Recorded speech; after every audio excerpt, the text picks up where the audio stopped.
राम राम मित्रों, आप सबों को मैं नमस्कार। मित्रों, मैं बीपीएससी के लिए कुछ चीजें आप लोगों को पढ़ा रहा हूं। ठीक है, तो उस चीजों में मैं स्टार्ट किया हूं करंट अफेयर के साथ।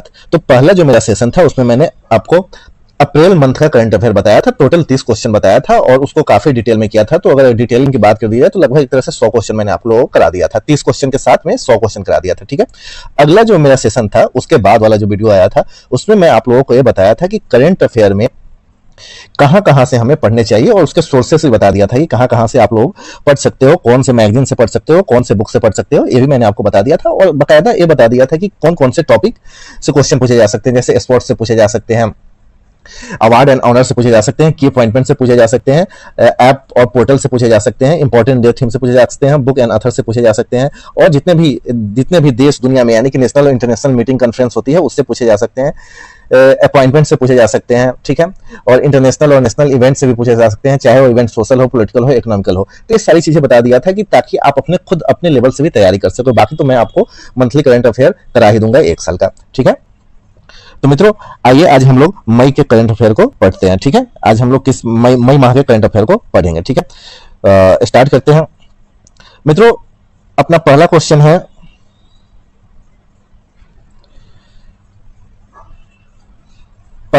कि इंडिया के 3 लिटरेट स्टेट के नाम बताने हैं, फुल फंक्शनल लिटरेट स्टेट के नाम बताने हैं। तो इंडिया के 3 फुल फंक्शनल लिटरेट स्टेट है। पहला बना था मिजोरम, फिर गोवा, फिर उसके बाद त्रिपुरा। ठीक है, और इसमें क्या करना है कि अगर 95% से ज्यादा अगर लिटरेसी किसी स्टेट की हो तो उसे हम फुल फंक्शनल लिटरेट स्टेट बोल सकते हैं। ठीक है, तो इसी क्रम में पहला स्टेट बना मिजोरम, दूसरा गोवा और तीसरा त्रिपुरा। तो आपसे पूछा जा सकता है कि पहला फंक्शनल लिटरेट स्टेट कौन है, दूसरा कौन है, त्रिपुरा और तीसरा कौन है। ठीक है, और मित्रों एक किनके थ्रू हुआ, तो एक उल्लास करके प्रोग्राम है। ठीक है, उल्लास का फुल फॉर्म क्या होता है, understanding for life like learning for all in society. ठीक है, यानी कि छोड़ो, इसको मैं डिटेल से बाद में बताऊंगा। इसी को उल्लास को हम लोग क्या बोलते हैं, न्यू इंडिया लिटरेसी प्रोग्राम यानी NILP बोलते हैं। और ये एक तरह से सेंट्रल स्पॉन्सर्ड स्कीम है जो कि जब हमारे 2020 में नेशनल एजुकेशन पॉलिसी आई थी उसी के साथ इसे ऐड किया गया था। ठीक है, और गोवा जो हमारा है, गोवा 100% लिटरेसी रेट को प्राप्त करने वाला है सेकेंड स्टेट बन गया है। ठीक है, सेकेंड स्टेट बन गया है। तो मेरी बातों को ध्यान में रखना कि फुल फंक्शनल लिटरेट स्टेट किसे बोलते हैं। फुल फंक्शनल लिटरेट स्टेट उसे हम बोल सकते हैं जिनकी लिटरेसी रेट 95% या उससे ज्यादा हो, तो हम फुल फंक्शनल लिटरेट स्टेट उसे बोल सकते हैं। ठीक है, और क्वेश्चन यहाँ पे कुछ भी आ सकता है, जैसे गोवा अभी हाल में ही भारत का कौन सा ऐसा राज्य है जो कि 100% लिटरेसी को अचीव किया है, तो इसका आंसर हम गोवा देंगे। और कोई 2 प्रोग्राम था, कौन कौन से प्रोग्राम थे, एक था आपका उल्लास का मतलब होता है understanding life long learning for all in society. ठीक है, और इसे हम लोग ये क्या बोलते हैं, न्यू इंडियन लिटरेसी प्रोग्राम बोलते हैं। ये सब ध्यान रखना। और ये लाइन कब हुआ था, जो हमारी 2020 में न्यू एजुकेशन पॉलिसी आई थी उसी के साथ। ठीक है, ये आपका पहला क्वेश्चन यहां से समाप्त होता है कि फुल फंक्शनल लिटरेट स्टेट के बारे में आपसे पूछा जा सकता है। ठीक है, अब मित्रों सेकंड क्वेश्चन, मेरी बातों को ध्यान से सुनते जाना। ठीक है, मिनिस्ट्री ऑफ होम अफेयर्स, तो इसके कैबिनेट मिनिस्टर कौन है, तो इसके कैबिनेट मिनिस्टर है अमित भाई शाह। इनका पूरा नाम है अमित भाई अनिल चंद्र शाह। मित्रों जब कोई डिपार्टमेंट है, जैसे मान लो कि होम अफेयर्स एक डिपार्टमेंट हो गई, तो इसमें कितने तरह के मंत्री बनाए जा सकते हैं, 3 तरह के। एक तो कैबिनेट होता है। ठीक है, मिनिस्टर ऑफ स्टेट होता है, और कुछ केसों में ध्यान रखना, एक कैबिनेट हो गया और मिनिस्ट्री ऑफ स्टेट हो गया। और कुछ मंत्रालय ऐसे बनते हैं जहां पे मिनिस्ट्री ऑफ स्टेट तो हम बोलते हैं मिनिस्ट्री ऑफ स्टेट, लेकिन उनके साथ लगा रहता है इंडिपेंडेंट चार्ज। क्या लगा रहता है, इंडिपेंडेंट चार्ज। ठीक है, तो इस बात को आप ध्यान रखना कि मंत्री 3 तरह के मंत्री बन सकते हैं, एक कैबिनेट मिनिस्टर ऑफ स्टेट, और एक मिनिस्टर ऑफ स्टेट जो इंडिपेंडेंट चार्ज होते हैं। ठीक है, तो हमारे मिनिस्टर ऑफ स्टेट कौन है, होम मिनिस्ट्री किनके हाथों में है, तो होम मिनिस्ट्री अमित भाई शाह के हाथ में है। और इनके सहयोग के लिए 2 मंत्री जिनको हम मिनिस्ट्री ऑफ स्टेट के अंदर रखते हैं, एक वंदित संजय कुमार और दूसरा बिहार के नित्यानंद राय है। और कभी कभी एग्जामिनेशन में जब क्वेश्चन पेपर जो सेट करते हैं उनका अगर मन बन गया, तो ये जो मंत्री होते हैं तो उनका कॉन्स्टिट्यूएंसी के बारे में पूछ लेता है कि किस क्षेत्र से जीत के आए हैं। तो नित्यानंद राय उजियारपुर बिहार से जीत के आए हैं, बंदी संजय कुमार करीमनगर तेलंगाना से जीत के आए हैं, ठीक है। और अमित भाई सा कहां से जीत के आए हैं? गुजरात, जो कुछ साल पहले यानी वहां से भारत रत्न अडवाणी जी चुन के आया करते थे, ठीक है। तो मिनिस्ट्री, अब क्वेश्चन, अब यहां पे ध्यान देखो, एक और क्वेश्चन यहां से पूछा जा सकता है, जैसे कि अमित भाई शाह होम मिनिस्ट्री के तो कैबिनेट मिनिस्टर हैं ही, साथ ही 2021 में एक नए मंत्रालय की स्थापना होती है जिसे हम मिनिस्ट्री ऑफ कॉर्पोरेशन के नाम से जानते हैं। तो इसके पहले यूनियन मिनिस्ट्री बनी, कब स्थापना हुई थी इसकी? 6 जुलाई 2021 को। तो इसके पहले यूनियन मिनिस्टर बनाए जाते हैं, ठीक है। तो फर्स्ट जो टर्म आ जाता है ना, फर्स्ट किसी में, वो काफी इंपॉर्टेंट बन जाता है। एक तो ये आपका करंट अफेयर का क्वेश्चन है, ये साथ में स्टैटिक जीके का भी पार्ट बन जाता है। क्यों? क्योंकि आने वाले काफी दिनों के बाद, 50 साल के बाद भी आपसे पूछा जा सकता है कि मिनिस्ट्री ऑफ कॉर्पोरेशन जब बनाया गया था पहली दफा, तो उसके यूनियन मिनिस्टर कौन थे? तो आप आंसर करेंगे अमित भाई साहब। अब देखो, तो इसी home affair, ministry of home affair ने एक चीज लॉन्च किया है। क्या लॉन्च किया है? कि एक स्कीम, ऑनररी रैंक स्कीम को इन्होंने लाया है। इसमें इन्होंने क्या कहा है कि अगर जो सिपाही ऑफिसर रैंक से नीचे है और वो या तो सीएएफएफ में हो यानी सेंट्रल आर्म पुलिस फोर्स, या असम राइफल में हो, यानी कि वैसे सिपाही जो सेंट्रल आर्म पुलिस फोर्स में हो या असम राइफल में हो और जिनकी रैंक ऑफिसर रैंक से नीचे हो, तो जब वो रिटायरमेंट लेंगे तो उनकी एक रैंक रिटायरमेंट के समय बढ़ा दी जाएगी। यानी कि जिस लेवल पे, मान लो कि उनकी रैंक ऐसे, जैसे कि मान लो एबीसी हुआ, ठीक है, एबीसी हुआ, तो यहां से ए बढ़ते क्रम में है, तो मान लो कि उनकी अभी रैंक ए है, तो रिटायरमेंट के समय उनकी रैंक बी हो जाएगी, ठीक है, यानी कि एक रैंक बढ़ जाएगी। आई बात समझ में? तो मैंने आपको क्या बताया कि ministry of home affair Amit Shah है और इनको एक नए मंत्रालय की जिम्मेदारी 6 जुलाई 2021 को दी गई थी और यह मंत्रालय पहली बार बना था जिसे हम मिनिस्ट्री ऑफ कॉर्पोरेशन के नाम से जानते हैं। और मिनिस्ट्री ऑफ होम अफेयर में 2 मिनिस्टर ऑफ स्टेट है, एक बंदी संजय कुमार और दूसरा नित्यानंद राय। तो अब बात यह आती है कि मिनिस्ट्री ऑफ होम अफेयर ने अभी हाल के दिनों में मई के महीने में एक ऑनररी रैंक स्कीम लाया था, जिसमें उन्होंने कहा कि जो ऑफिसर सीएएफएफ और असम राइफल में है और उनकी रैंक रिटायरमेंट के टाइम में ऑफिसर रैंक से कम है, तो रिटायरमेंट के समय हम उनको एक रैंक ऊपर लाके रिटायरमेंट देंगे, ठीक है। आई बात समझ में? अब नेक्स्ट क्वेश्चन,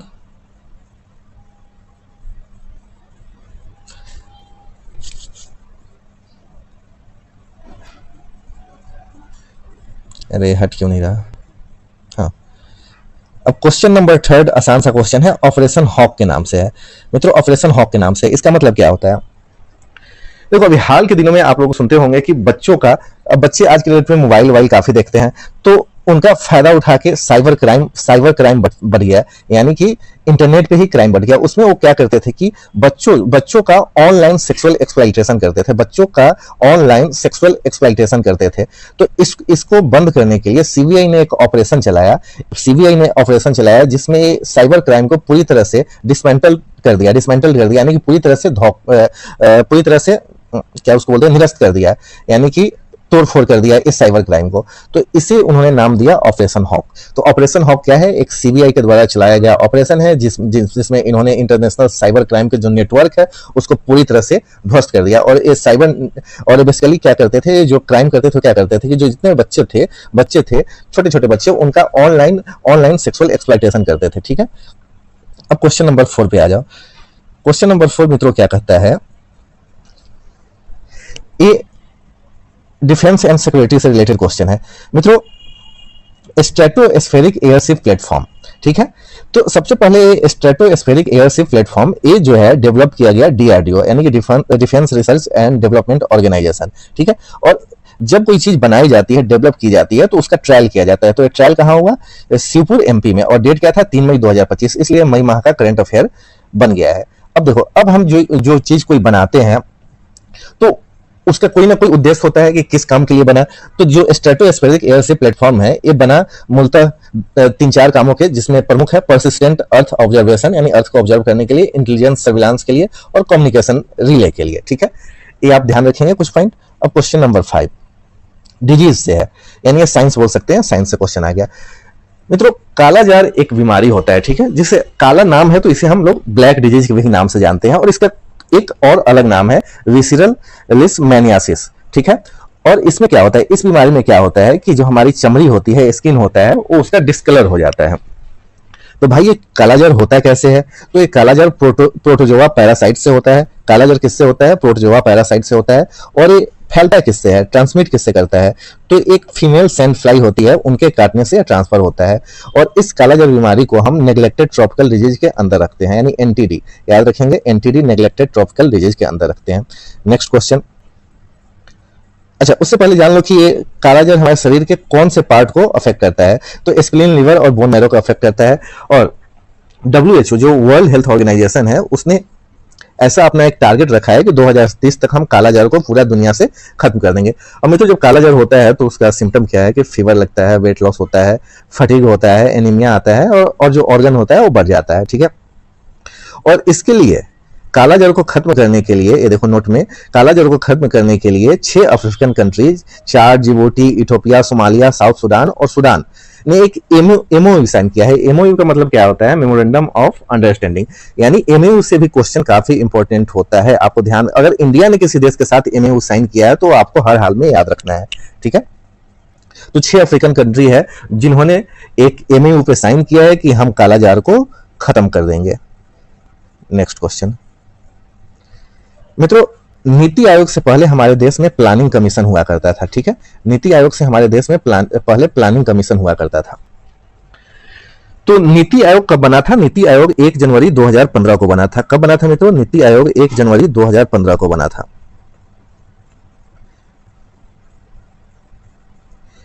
ठीक है। तो इस बार नीति आयोग की 10वीं बैठक थी। ठीक है। और ये कहां पे हुई है बैठक? नई दिल्ली में।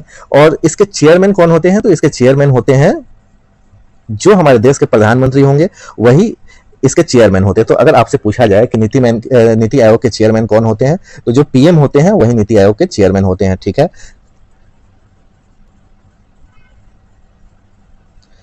दूसरी बात, तो इसके सीईओ कौन है? तो वीवीआर सुब्रमण्यम साहब है। और वाइस चेयरमैन कौन है? सुमन बेरी। ठीक है। अब बात आती है करंट अफेयर से कि 10वीं इसकी बैठक तो थी, इसको चेयर कौन कर रहे थे? तो नरेंद्र मोदी साहब कर रहे थे। लेकिन इसकी थीम क्या थी? तो विकसित राज्य फॉर विकसित भारत, 2047 तक हम विकसित राज्य फॉर विकसित भारत एट 2047। ठीक है। अब आ जाओ अगले क्वेश्चन की तरफ। अगला क्वेश्चन गेम से है, स्पोर्ट्स एंड गेम से है।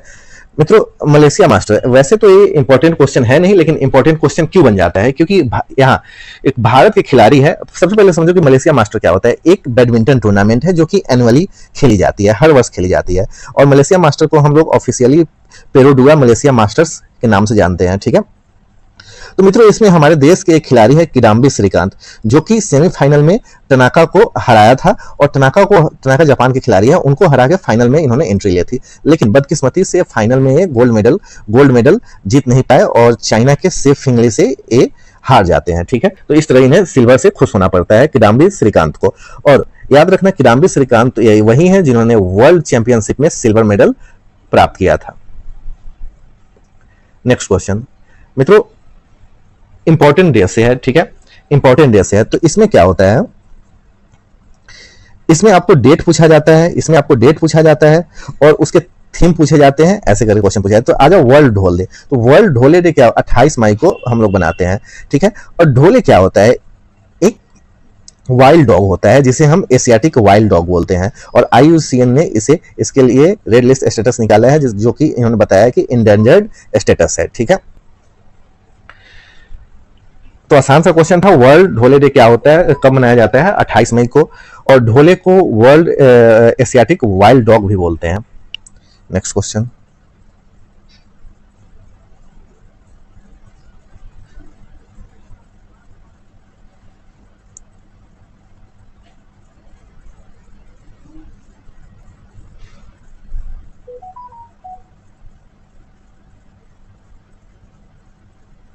Next question.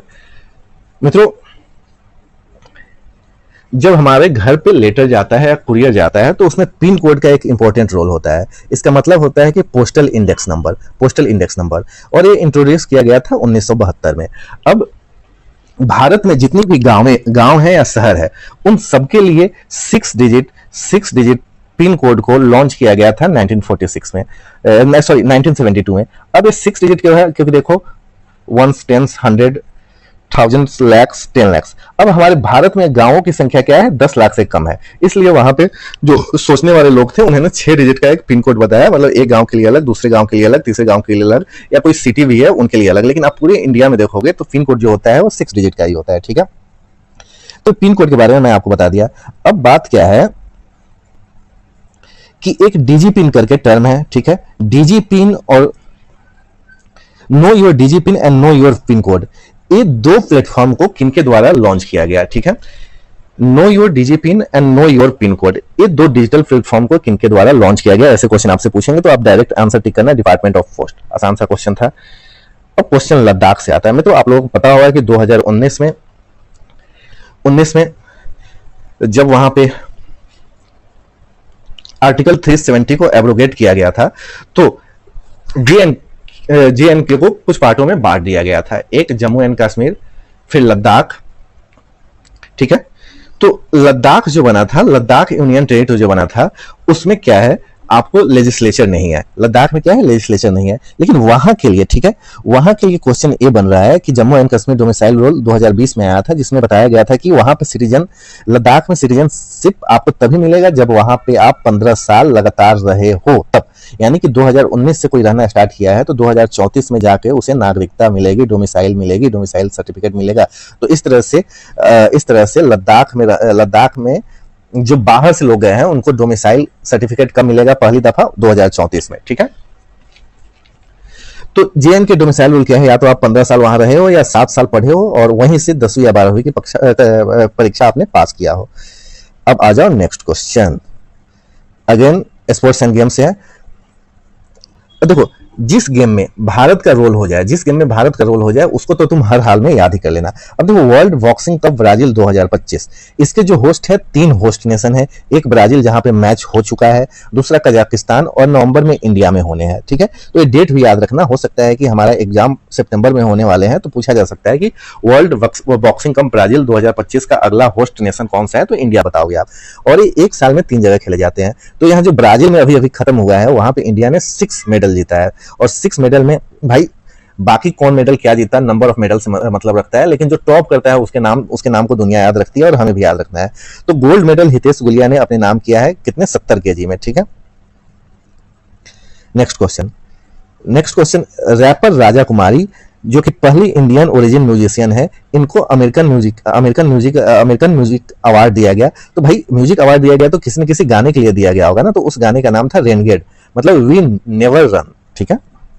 याद रखना, रैपर राजा कुमारी फर्स्ट इंडियन ओरिजिन म्यूजिशियन है जिनको अमेरिकन म्यूजिक अवार्ड दिया गया, और कौन सॉन्ग था, Renegade. Next question defence and security से है। मैं तो आए दिन कोई सा भी देश किसी दूसरे देश से लड़ जा रहा है, ठीक है। तो जब हम किसी दूसरे देश से लड़ने जाते हैं तो उससे पहले हमें अपनी ताकत को बढ़ानी होती है, ठीक है। तो देखो, इनवर मिसाइल क्या है, एक एंटी टैंक गाइडेड मिसाइल है। इनवर मिसाइल क्या है, ये एंटी टैंक गाइडेड मिसाइल है जो कि काफी दूर तक को एकदम प्रिसाइज वे में, काफी अगर दूर का भी टारगेट है तो काफी उसको दक्षता से उसको ये निशाना साधेगा, ठीक है। तो जो हमारी मिनिस्ट्री ऑफ डिफेंस है, और मिनिस्ट्री ऑफ डिफेंस के कैबिनेट मिनिस्टर कौन है, माननीय राजनाथ सिंह, ठीक है। इसके पहले वो होम मिनिस्टर भी हुआ करते थे, ठीक है। और उससे पहले भारतीय जनता पार्टी के राष्ट्रीय अध्यक्ष थे। तो जो मिनिस्ट्री ऑफ डिफेंस है हमारी भारत की, वो उन्होंने 500 इनवर एंटी टैंक गाइडेड मिसाइल को खरीदने की बात करी है। अब किससे खरीदेगी ये, तो भारत डायनामिक्स लिमिटेड से खरीदेगी। याद रखना, भारत की जो डिफेंस मिनिस्ट्री है उन्होंने कहा है कि हम 500 इनवर एंटी टैंक गाइडेड मिसाइल को परचेज करेंगे, किनसे, भारत डायनामिक्स लिमिटेड से, ठीक है। और इनवर मिसाइल क्या होती है, एक एंटी टैंक ऑपरेशन होता है जो कि लॉन्ग रेंज प्रिसीजन, जिनकी स्ट्राइक कैपेबिलिटी होती है काफी दूर के चीजों को काफी प्रिसाइजली मार गिराएगी, ठीक है। नेक्स्ट क्वेश्चन फेमस पर्सनालिटी से है। और देखो, रविन्द्रनाथ टैगोर जिनका जन्म ठाकुरबाड़ी कोलकाता में हुआ था 7 मई 1861 को, तो 7 मई 1861 को हुआ था। अब 7 मई क्या है, 2025। तो इनका बर्थ सेलिब्रेट कौन करती है, इनका बर्थ सेलिब्रेशन जो बंगाल से अलग होके पूर्वी बंगाल बनाया है, जिसे हम आज के डेट में बांग्लादेश के नाम पे जानते हैं। तो उस बांग्लादेश के राजधानी में रविंद्रनामा करके आर्ट एग्जीबिशन को लॉन्च किया गया। किनको ऑनर करने के लिए? तो रविन्द्रनाथ टैगोर को। और इनका कौन सा बर्थ एनिवर्सरी था? तो 164th, याद रहेगा, ठीक है। एक क्वेश्चन ब्रिक्स से आया, अप्रैल माह में मैंने ब्रिक्स से आपको क्वेश्चन कराया था, तब उसमें क्या था? उस माह में था आपको एग्रीकल्चर मिनिस्टर का, ठीक है। एग्रीकल्चर के मिनिस्टर का मीटिंग कहां पे हुआ था? ब्राजीलिया में हुआ था, जो कि ब्राजील की राजधानी है। और इंडिया की तरफ से कौन थे? इंडिया की तरफ से कौन है? शिवराज सिंह चौहान गए थे, ठीक है। और एक क्वेश्चन है कि ब्रिक्स एनर्जी मिनिस्टर मीटिंग 2025 में भारत से कौन गए थे? तो भारत से सबसे पहले कौन गए थे? तो मनोहर लाल खट्टर गए थे, जिन्हें आने वाले दिनों में हो सकता है मे भी तो बीजेपी अपनी राष्ट्रीय अध्यक्ष बनाएगी। ओके, तो ये भी ब्राजील में हुआ था, ठीक है। और इसका थीम क्या था? Strengthening global south cooperation for more inclusive and sustainable governments, यहाँ पे थीम लिखा हुआ है। और मनोहर लाल खट्टर ने यहाँ पे पार्टिसिपेट किया था। अब मनोहर लाल खट्टर का नाम आ गया, तो मनोहर लाल खट्टर के पास कौन सी मिनिस्ट्री है? तो ministry of housing and urban affairs, ठीक है। अगला क्वेश्चन इंपोर्ट एक्सपोर्ट से है, यानी कि हमारे बिजनेस से है। मित्रों, कोल का हम लोग जो बाहर से इंपोर्ट कराते हैं, तो जो पिछला यानी कि 2024 से 2025 फिजिकल ईयर और 2023 से 24 में 2023 और 24 के कंपेयर में हमने इंपोर्ट कम करा था, ठीक है। 2023-24 में हमने इंपोर्ट करा था 264.53 मिलियन टन, और जो उसके अगले साल हम लोगों ने सिर्फ 243 मिलियन टन का इंपोर्ट किया है। तो ये रिडक्शन का जो रेट है एक साल में 7.9% है। और इससे हम लोगों ने, ये जो इंपोर्ट कम हुआ है, इससे हम लोगों ने $7.93 बिलियन जो फॉरेन एक्सपेंस का है वो हम लोगों ने बचा लिया है, ठीक है। अगला क्वेश्चन मित्रों है ई हंसा इलेक्ट्रिक ट्रेनर एयरक्राफ्ट, जो कि एक इंडिजिनियस एयरक्राफ्ट है, ठीक है। ई हंसा इलेक्ट्रिक ट्रेनर एयरक्राफ्ट जो कि एक इंडिजिनियस एयरक्राफ्ट है। अब इंडिजिनियस का मतलब होता है क्या? इंडिजिनियस का मतलब क्या होता है कि हमारे देश में निर्मित। जब हमारे देश में निर्मित है तो इसको बनाएगा भी कोई भारत का ही कोई लेबोरेटरी बनाएगा। तो CSIR national arrow space laboratory जो कि बेंगलोर में है, ये इसको बनाएगी। फिर से मैं बोल देता हूं, ई हंसा इलेक्ट्रिक ट्रेनर एयरक्राफ्ट जो कि two seater indigenous electric trainer aircraft है, जिसको डेवलप कर रही है CSIR नेशनल एरोस्पेस लैबोरेटरीज, जो कि बेंगलोर में सिचुएटेड है, ठीक है। अगला क्वेश्चन CBSE से है। CBSE मतलब क्या होता है? तो central board for secondary education.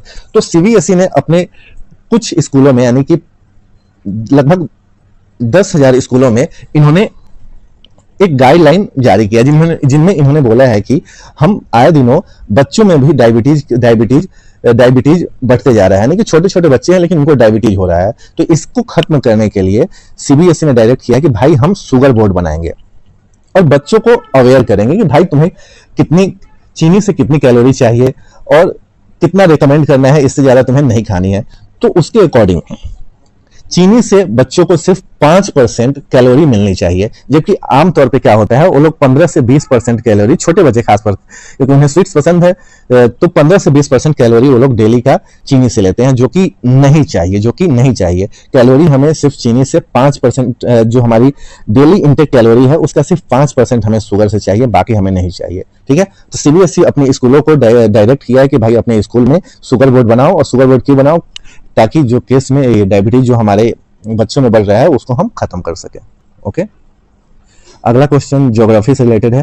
तो एयाला ग्लेशियर जो कि नेपाल में है, और नेपाल में है अब ये डेड कर गई है। इसका मतलब क्या है कि जो इसके पहले मास जो हुआ करता था, ये मास इसने 60% मास को लूज कर गया है, यानी कि ये खत्म हो गया है। ग्लेशियर क्या होता है?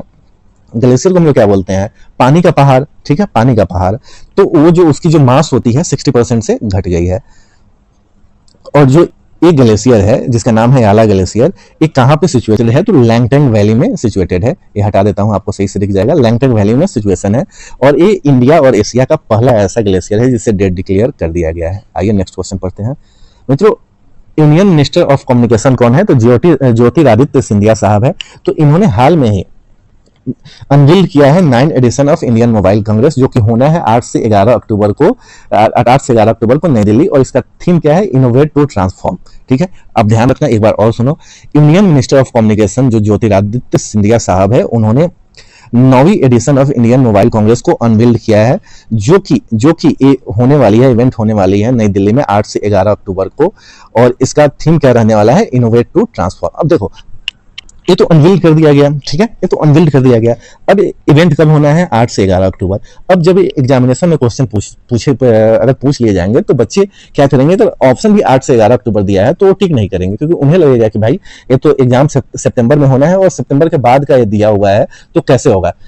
तो यही ध्यान में रखना है, यही पढ़ना है कि इसके ज्योतिरादित्य सिंधिया साहब ने इसको पहले ही अनवील्ड कर दिया है और डेट भी अनाउंस्ड है। Okay, next question. तो एमओयू और एग्रीमेंट वाला भी क्वेश्चन काफी इंपॉर्टेंट होता है। अब आओ, जैसे कि एक क्वेश्चन देखो,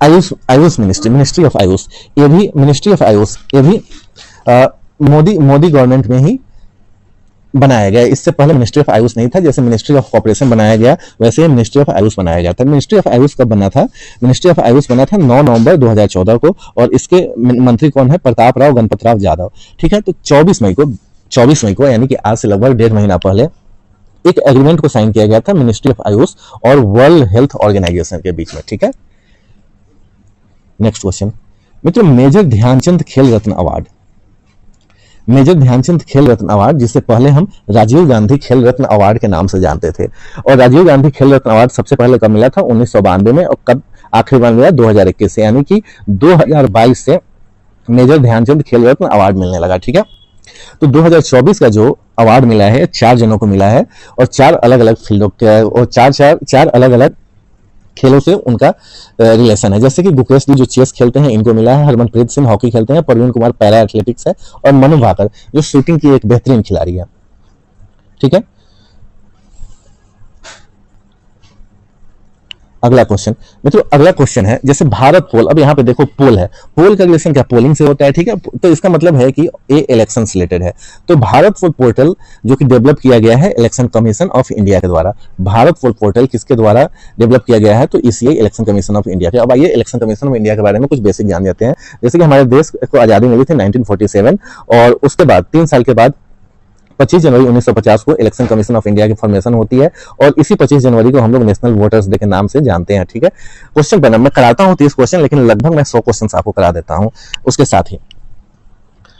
अब इलेक्शन कमीशन ऑफ इंडिया के तीन हेड होते हैं, 3 कमिश्नर होते हैं, एक चीफ इलेक्शन कमिश्नर, और जो 2 होते हैं इलेक्शन कमिश्नर ऑफ इंडिया होते हैं। इनके नाम क्या क्या है, चीफ का नाम है, अब इनके पास ज्यादा ज्ञान होगा वही चीफ बनेंगे, तो ज्ञानेश कुमार चीफ बन जाते हैं। और 2 इलेक्शन कमिश्नर होते हैं इनके, सुखबीर सिंह सद्धू और विवेक जोशी। ठीक है, अगला क्वेश्चन, एनडीबी मतलब न्यू डेवलपमेंट बैंक, और न्यू डेवलपमेंट बैंक इसकी अगर हेडक्वार्टर की बात करें तो संघाई चाइना में है, और एक ब्रिक्स नेशन के लिए बनाया गया है। और जो 6th एडिशन था ब्रिक्स का, उसी समय इसकी स्थापना की गई थी। तो 6 ब्रिक्स समिट कब हुआ था, 2014 में हुआ था। ठीक है,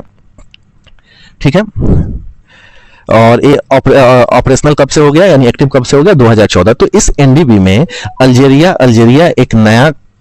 एक नया मेंबर बना है। ठीक है, अल्जीरिया क्या है, कंट्री का नाम है। तो इस तरह से अब बढ़ के जो शुरुआती दौर में ब्रिक्स में सिर्फ 5 मेंबर थे, यानी कि ब्राजील, रसिया, इंडिया, चाइना और साउथ अफ्रीका। आगे बढ़ के बांग्लादेश, इजिप्ट, यूएई, उरुग्वे, और अभी इस वर्ष अल्जीरिया को भी शामिल कर लिया गया है। ठीक है, अगला क्वेश्चन आ जाते हैं एशियाटिक लैंड से है। मित्रों, एशियाटिक लैंड जो है सिर्फ गुजरात प्रांत में, यानी गुजरात राज्य में हमको देखने को मिलता है, और गुजरात राज्य के 11 डिस्ट्रिक्ट्स में 891 एशियाटिक लाइन है। मित्रों, हमारी सेंसस हो या ना हो, लेकिन इनकी सेंसस होते रहती है। तो अब की बार 16वीं लाइन का जो पॉपुलेशन सेंसस हुआ था उसमें इन्होंने ये कंफर्म किया कि 800 एशियाटिक लाइन गुजरात के 11 डिस्ट्रिक्ट्स में अभी जिंदा है। ठीक है, देखो, और प्रोजेक्ट लाइन एक सेंट्रल का, यानी कि सेंट्रल गवर्नमेंट का एक इनिशिएटिव है, जिसमें इन्होंने कहा है कि हमें एशियाटिक लाइन को बचाना है। अब बचाना तो है ही भाई, देखो सिर्फ 891 एशियाटिक लाइन है। नेक्स्ट क्वेश्चन मित्रों, आपको स्टैटिक जीके का भी एक पार्ट बन सकता है कि मुल्ला पेरियार डैम। अब पेरियार शब्द जो भी है, तो आप समझ लेना कि या तो केरला का है, ज्यादातर टाइटल पेरियार में आपको केरला को मिलता है, उससे आगे आप आगे आ जाओगे तो तमिलनाडु में मिलता है। ठीक है, तो जो ये मुल्ला पेरियार डैम है, इसकी लीज 999 साल की हुई थी कि भाई इसकी जो हम देख रेख अंग्रेजों से तमिलनाडु के लोगों ने की थी कि इसकी हम देख रेख 999 साल तक करेंगे। तो ये जो मुल्ला पेरियार डैम है एक केरला में लोकेटेड है, लेकिन इसको ऑपरेट करता है तमिलनाडु, ठीक है। और कौन सी नदी, डैम तो जाहिर सी बात है कि कोई नदी पे ही बनेगा, तो पेरियार नदी पे ये डैम बना हुआ है। कौन सी नदी पे? पेरियार डैम पे पेरियार नदी पे ये डैम बना हुआ है। और लोकेशन की बात करें तो इडुक्की डिस्ट्रिक्ट जो कि केरला में है वहां पे बनी हुई है। अब प्रोजेक्ट नेक्सस की बात करते हैं। अगला क्वेश्चन 27 नंबर का क्वेश्चन है, प्रोजेक्ट नेक्सस क्या है? मित्रों प्रोजेक्ट नेक्सस पेमेंट सिस्टम से रिलेटेड है। जब हम किसी दूसरे देश में जाते हैं तो हमें पेमेंट करने में काफी दिक्कत होती है, तो वो दिक्कत ना हो इसके लिए एक इंटरनेशनल इनिशिएटिव को लाया गया है ताकि क्रॉस बॉर्डर जो रिटेल पेमेंट है हम कर सके। अब रिटेल पेमेंट में क्या हो सकता है? P2P, P2P और P2M। P2P का क्या मतलब हो गया? Person to person, person to person. और P2M का मतलब क्या हो गया? Person to merchant, person to merchant, ठीक है। तो प्रोजेक्ट नेक्सस आपको समझ में आ गया। और बेसिकली क्या है? आसियान नेशन के लिए है, बेसिकली क्या है? आसियान नेशन के लिए है, ठीक है। और इसमें इंडोनेशिया बाद में हमको ज्वाइन करेगा, यानी कि प्रोजेक्ट नेक्सस में इंडोनेशिया बाद में ज्वाइन करेगा, ठीक है। Next question ministry of defence से है, और मिनिस्टर इसके कैबिनेट मिनिस्टर कौन है? मैंने आपको बता दिया कि राजनाथ सिंह। तो जो मिनिस्ट्री ऑफ डिफेंस है, जो हमारी भारत की मिनिस्ट्री ऑफ डिफेंस, उन्होंने 2025 को ईयर ऑफ रिफॉर्म नाम से डिक्लेयर किया है। यानी कि 2025 को उन्होंने बोला है कि जो 2025 होने वाला है ईयर ऑफ रिफॉर्म होगा, यानी कि रिफॉर्मेशन का ईयर होगा। Question number 29। मित्रों जो पहले हमारी कोस्ट लाइन की जो लेंथ हुआ करती थी 7516.6 किलोमीटर, जो कि अब बढ़ के 11,098, याद रखना पहले यहाँ 6 है तो 0.6, तो यहाँ भी 8 है तो 0.8 किलोमीटर है। अब आपके मन में डाउट आएगा कि भाई ये अचानक से इतना अराउंड 4,000 या 3,500 किलोमीटर हमारा कोस्ट लाइन कैसे बढ़ गया है? क्या भारत को ये ज्योग्राफिकल एक्सपेंशन हुआ है? तो मित्रों मैं आपको बता दूं कि कोई ज्योग्राफिकल एक्सपेंशन नहीं हुआ है। हमारे देश की होम मिनिस्ट्री यानी होम अफेयर ने बोला है 2024 में कि जो हमारी कोस्ट लाइन पहले 7516.6 किलोमीटर थी वो बढ़ के अब 11,098.8 किलोमीटर हो गई। और ऐसा क्या हुआ है? क्योंकि इन्होंने अपने जो मेजरमेंट था उनको इंप्रूव किया। अब मेजरमेंट को इंप्रूव किया तो जो उनका स्केल ऑफ मेजरमेंट था वो पहले से छोटा हो गया। अब जो मापते हैं वही स्केल पहले से हम लोग छोटा कर लेते हैं, तो जाहिर सी बात है कि वो तो बढ़ ही जाएगी ना, बढ़ ही जाएगी। तो इसको हम क्या बोलते हैं? Coastline paradox. तो कोस्ट लाइन पैराडॉक्स क्या बोलता है कि जो स्केल ऑफ मेजरमेंट था वो काफी छोटा हो गया पहले से। अब जब छोटा हो गया तो हमारा जो लेंथ हो गया, जैसे कि हम मापते हैं, जैसे मान लो कि पहले इतने को हम लोग 1 किलोमीटर मानते थे, 1 किलोमीटर। अब यहां से हम लोग यहां तक को 1 किलोमीटर मान लिए, ये लो।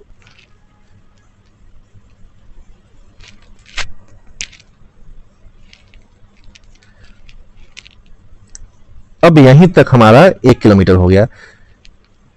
तो यही से वजह है कि अब जाहिर सी बात है कि अब यहां तक जो पहले 1 किलोमीटर होता था, अब यहां पहुंचते लगभग अब 1.7 किलोमीटर हो जाएगा। तो इसी कोस्ट लाइन पैराडॉक्स के तहत जो हम मेजर करते हैं कोस्टल लेंथ को, वो छोटा हो गया क्योंकि हमने जो मेजरमेंट का स्केल था उसको हमने छोटा कर दिया। तो वही हमारे कोस्ट लाइन के लेंथ को बढ़ा दिया, ठीक है। आपसे सीधा पूछा जा सकता है कि पहले भारत की कोस्ट लाइन लेंथ कितनी थी, अब कितनी हो गई है? तो आप ठीक करोगे 11,098 किलोमीटर, ठीक है। और किसके थ्रू हुआ? तो इस कंसेप्ट को बोलते हैं कोस्ट लाइन पैराडॉक्स। तो जो हमारा स्केल था मापने का वही छोटा हो गया। अब क्वेश्चन नंबर लास्ट, ये भी डिफेंस एंड सिक्योरिटी से रिलेटेड है। देखो इंडिया जो हमारा है अब फिफ्थ जनरेशन स्टेल्थ फाइटर को यूज करेगा। इंडिया जो है अब 5th generation stealth fighter jet को यूज करेगा। और इससे पहले सिर्फ दो ही देश है यूएसए और चाइना, जो कि 5th जनरेशन स्टेल्थ फाइटर का यूज कर रहा है। और हमारे यहाँ डिफेंस मिनिस्टर राजनाथ सिंह ने डिफेंस मिनिस्टर राजनाथ सिंह ने एग्जीक्यूशन मॉडल एएमसीए प्रोजेक्ट के लिए जो एग्जीक्यूशन मॉडल है उसको अप्रूव कर दिया है। ठीक है, अब एएमसीए क्या होता है? Advance medium combat aircraft. AMCA क्या होता है? Advance medium combat aircraft. ठीक है, तो आपसे क्वेश्चन पूछा जा सकता है कि जो इंडिया जो 5th generation stealth fighter jet बनाने की बात कर रहा है, जिसके लिए उन्होंने 15,000 करोड़ रुपए का प्लान भी अप्रूव कर दिया है, तो इससे पहले कौन से वैसे दो देश है या कौन से वैसे देश है जो 5th जनरेशन स्टेल्थ फाइटर का यूज करता है? तो आप आंसर करोगे यूएसए और चाइना। ठीक है, आप आंसर करोगे यूएसए एंड चाइना। मित्रों, तो इस तरह से मैंने वैसे देखा जाए तो 30 क्वेश्चन कराया है, लेकिन उसके साथ डिटेल एक्सप्लेनेशन में मैं 30-40 क्वेश्चन और करा दिया हूँ, यानी कि 70 से 80 क्वेश्चन मैंने अभी इस छोटे से सेशन में आपको करा दिया। ठीक है, तो मिलते हैं अगले सेशन में। जय हिंद, जय भारत।